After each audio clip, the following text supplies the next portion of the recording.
Hi everyone, it's Kerry back with you today. What I have here in front of me are a couple of mixed media backgrounds that I've created. Now when I first started crafting I loved this sort of look, but I had no idea how to create it, and even when I was experimenting I'd end up with the mud because I wasn't sure which colours to mix and all of that sort of stuff.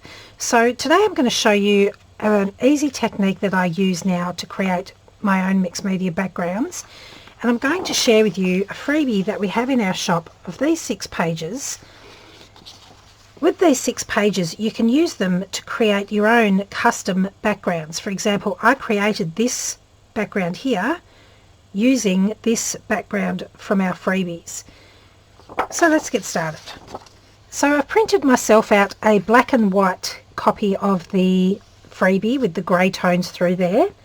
And I've selected 3 different inks, sort of bluey greeny shades. Now if you're not comfortable picking colours that play nicely together, print yourself out a copy of a colour wheel. You can find these on the internet. Basically any colours that are next to each other on the colour wheel will play nicely and won't mix and get mud. So this can be a really handy tool to help you pick colours if you're just starting. Colours that are opposite each other on the colour wheel, if you mix those together you'll get sort of the more muddy colours. So I've picked blues and greens, and I'm just going to use my stencil brushes to apply the colour onto my page. Now it doesn't need to be neat and tidy or even or anything like that. I'm not going to brush off before I go in. I don't care if there's big blobs of colour. I'm just getting a bit of colour down onto the paper. I'm going to make sure there's some sort of going off the page, and I just want to spread it around here and there.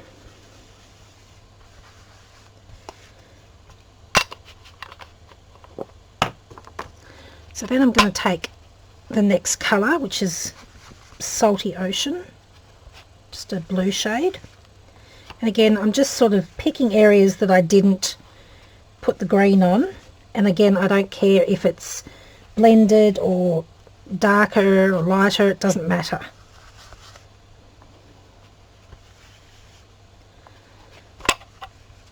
And it doesn't have to be absolutely everywhere, just sort of a general covering of the page is fine. So the next thing I'm going to do is take the ink pad. Now my ink pad's quite dry, I've used it a lot, and I'm just going to gently run this horizontally across my page, just picking up a few bits here and there. And then I'm going to turn my page vertically and do the same thing, just making sure that I'm running in straight lines across the page. I don't sort of want wiggly lines. I want to keep it sort of in horizontal and vertical lines. And then lastly I'm going to go in with Rusty Hinge. Now this is this would be classified as a colour more opposite on the colour wheel, so I'm just going to give this a quick blast with my heat gun first in case that's not dry, and then I'm just going to use the same direct technique. Now there's a lot more ink on this pad, so I'm not pushing very hard. I'm sort of just letting the weight of the pad touch the page just in a few areas, not everywhere.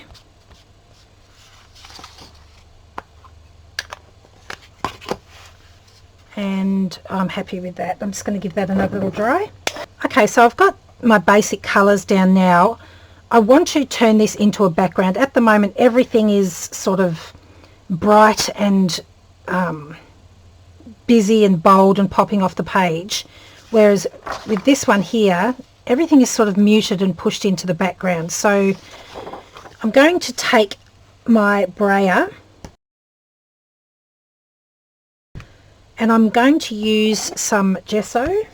I'm just going to squirt out a little bit of gesso on the top of my page here, and then I'm going to pull a little bit down and use the bottom part of my page here to sort of spread it around on my roller.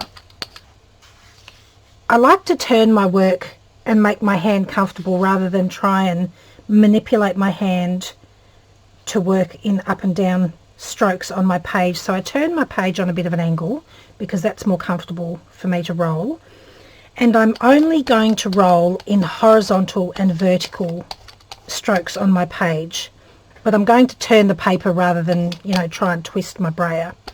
So I've got my paint and I'm just using the weight of the brayer to transfer the paint onto my page. Now it's drying because I'm talking too much.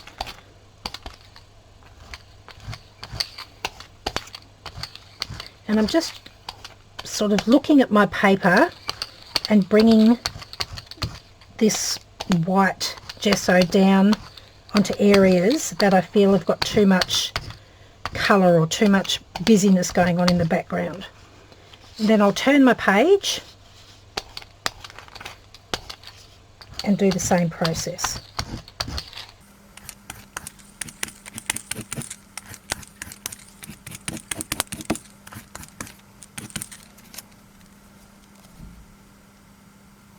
And I'll just keep adding the gesso and rotating my page until I'm happy with how that page looks.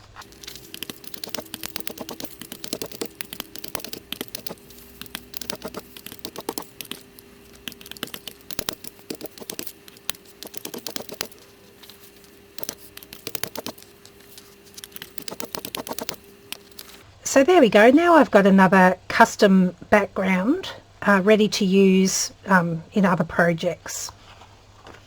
So you might choose to use these other pages from the freebie just as they are, but the other thing that you could think about doing is, just as we coloured the other page and added gesso, you could add gesso to these pages as well without adding any extra colour. So for example, this is the same page, I've just cut it in half, and this one I just added the gesso over the top like we did in the first page.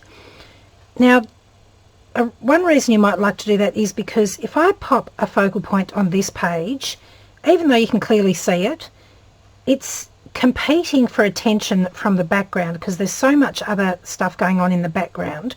Whereas if I pop it over here on this page, all of a sudden it's drawing all of the attention because it's standing out clearly from the background. So just adding some gesso onto the background gives you a whole nother look. So again, this one over here, it still stands out, but it's not as clear as when I pop it over here.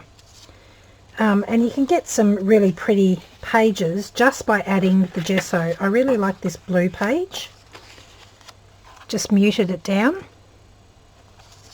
And then even the black and white page with just gesso gives you a nice muted background to work onto. And this was the last page.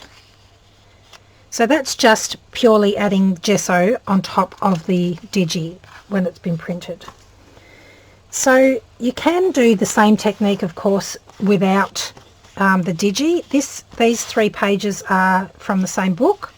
This was the original page. It's nice and vintage. It's quite thick paper. This one I've just added gesso over the top to sort of block out some of that text and make it sort of blend into the background. And then this one I've done the same technique that we did by adding the colour on to the page first and then going over the top with gesso. And again with this one here, this was a particularly fine paper. It's very see-through. I'm not sure if you can see there through to the back of the page. So on here I've just added some gesso, and then again with this one I did the colouring technique underneath. So that's a really simple way to get some interesting backgrounds. So what do you do with your background once you've created it? Well, you can use it for pretty much anything you like. I've got a couple of little projects here that I've used my background pages for. This one's just got some background paper in the background with a focal image on the top. I've torn some little pieces up and created a tab on this one. This one's just a little fabric bookmark with a long skinny piece of background paper and a couple of stickers and stamps. And then I've used a piece of the paper to create the cover for this little journal notebook here. It's one of those projects that's also a really good go-to if you're lost your mojo and you feel like creating but you don't know what to do, just grab some pages or book paper or magazine pages or whatever, and some inks and some gesso, and just start layering it on to get you some backgrounds going. So I hope that was helpful in giving you some places to start with creating your own mixed media backgrounds. Don't forget to pop over to the shop and grab the freebie. Thanks so much for joining me today. I'll see you again next time. Bye.